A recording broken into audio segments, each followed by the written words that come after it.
തദ്ദേശ തെരഞ്ഞെടുപ്പിൽ വൈറലായ പോറ്റിയെ കയറ്റി പാരഡി ഗാനത്തിനെതിരെ കേസെടുത്തു പോലീസ്. തിരുവനന്തപുരം സൈബർ പോലീസാണ് കേസെടുത്തത്. കേസിൽ അണിയറ പ്രവർത്തകരെ പ്രതി ചേർത്തു. ഡിജിറ്റൽ സാമ്പത്തിക തട്ടിപ്പ് കേസിൽ പ്രതിയായ ബിഗ് ബോസ് താരം മുഹമ്മദ് രഞ്ജൻ ബ്ലസിയെ റിമാൻഡ് ചെയ്തു. കോഴിക്കോട് CGM കോടതിയിലാണ് നടപടി. കൊടുവള്ളി കേന്ദ്രീകരിച്ച് നടത്തിയ തട്ടിപ്പിലാണ് പ്രമുഖ യൂട്യൂബർ കൂടിയായ ബ്ലസി പിടിയിലായത്. സാങ്കേതിക സർവകലാശാല VC നിയമനത്തിൽ ഗവർണർക്ക് വഴങ്ങിയതിന് മുഖ്യമന്ത്രിക്കെതിരെ CPI വിമർശനം. സംസ്ഥാന സെക്രട്ടേറിയറ്റ് യോഗത്തിലാണ് വിമർശനം ഉയർന്നത്. PM ശ്രീക്ക് തുല്യമായി തിരിച്ചടി ഉണ്ടാകുമെന്ന് നേതാക്കൾ കുറ്റപ്പെടുത്തി. തർക്കം നീട്ടിക്കൊണ്ടുപോകാൻ കഴിയില്ല എന്ന നിലപാട് മുഖ്യമന്ത്രി സ്വീകരിച്ചു. നിയമ നടപടികൾ ദീർഘമായി തുടങ്ങുന്നത് ഗുണം ചെയ്യില്ലെന്നും മുഖ്യമന്ത്രി നിലപാടെടുത്തു.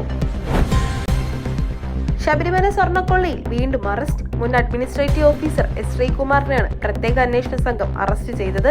S. ശ്രീകുമാറിനെ 14 ദിവസത്തേക്ക് റിമാൻഡ് ചെയ്തു. ഇതിനിടെ ശബരിമല സ്വർണ്ണക്കൊള്ളയിൽ അന്വേഷണ രേഖകൾ ആവശ്യപ്പെട്ട് ED ഹർജി കൊല്ലം വിജിലൻസ് കോടതി നാളെ വിധി പറയും.